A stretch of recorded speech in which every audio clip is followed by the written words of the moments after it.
Carrie, the bartender, makes the best Coca-Cola ever. Just saying. Please treat her well. We have a special treat coming up. The band, the Timberbond Project, is going to play while our featured author speaks. But prior to that, Jennifer Willis has been with Authors of Pubs for quite some time. We were on KGW TV, Channel 8, live at 7, too long ago, and she spoke very eloquently of Authors of Pubs, and I thank her. If you go to kgw.com and type in Authors of Pubs, you'll see her speaking. Please welcome published author Jennifer Willis.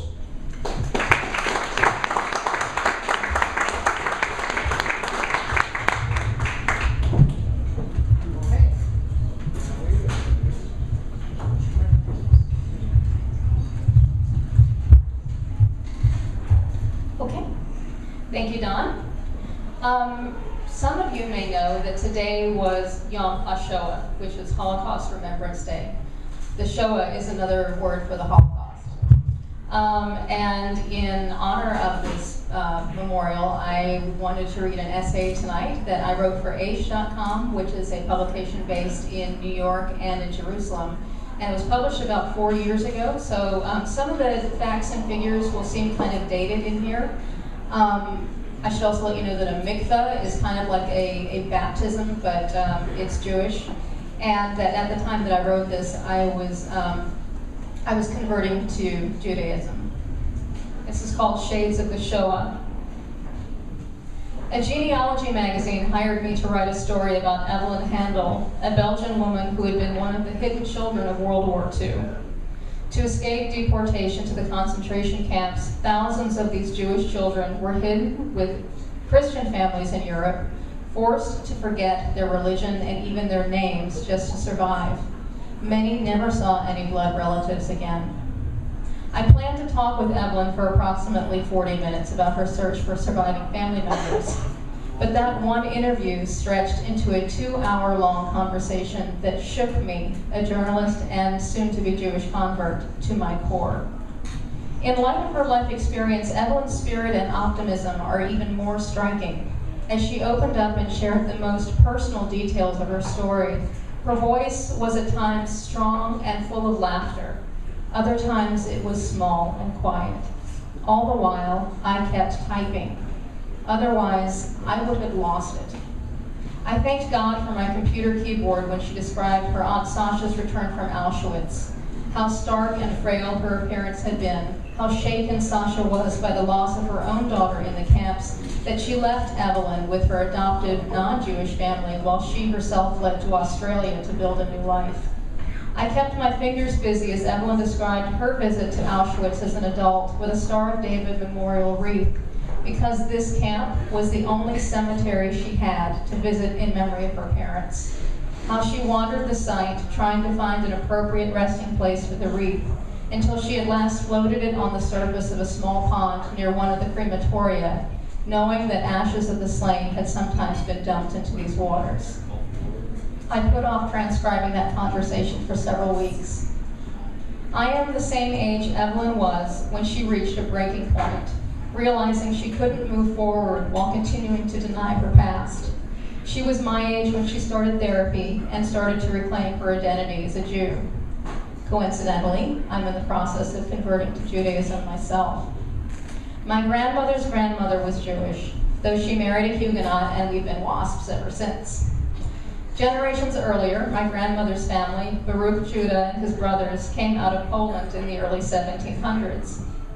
Poland, home to the extermination camps Auschwitz, Treblinka, Belzec, Majdanek, Sobibor, and Chemlo. How many Jews were left in Poland in 1945? Are there still any descendants of Jubilee, Baruch's father, alive there? Only tens of thousands survived out of the 3.5 million Jews in pre-war Poland. Distant though the relation might be, there's no doubt I lost family in the Shoah. But it wasn't my mother or my father. It wasn't my uncle or my aunt or my grandparents. It wasn't my neighbors or my friends from school. The Holocaust isn't part of my immediate identity. I can put the whole thing aside, forget about it, watch TV, go to the gym, have dinner with friends. But I've been haunted by shades of the Shoah since childhood. I don't know why I've always taken this genocide so personally.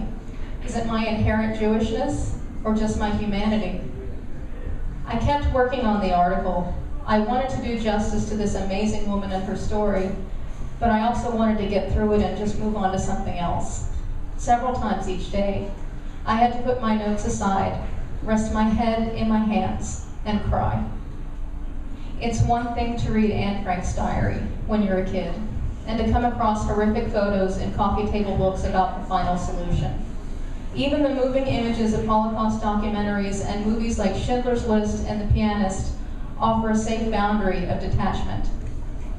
Nothing could have prepared me for talking one-on-one with someone who had experienced the Holocaust firsthand.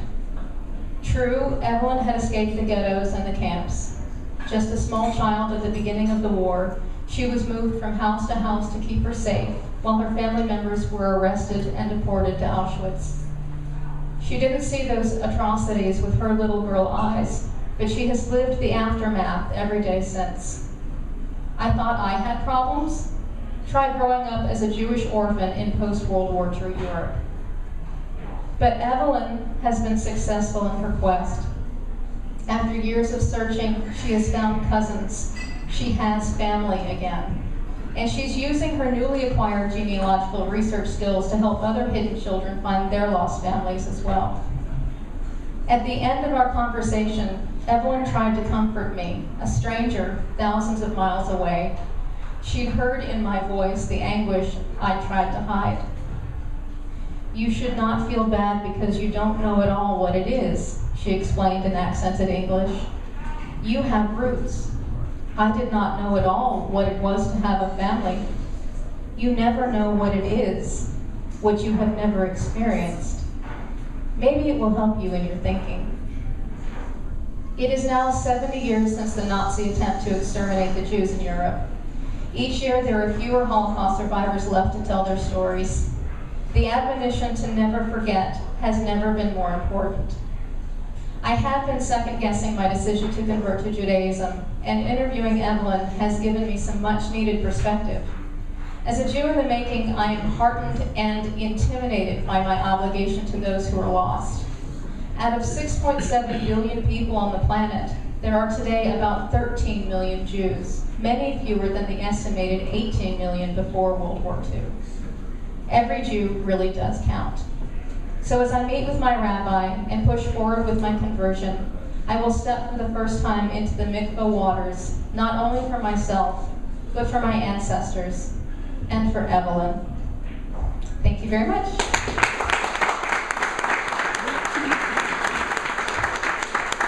I really wanted to say that I do get a little emotional sometimes talking about this particular conversation, this particular person. That conversation with Evelyn Hendel was one of the more extraordinary experiences of my life, and I'm happy to say that she and I have been steadfast Facebook friends ever since. Thanks very much.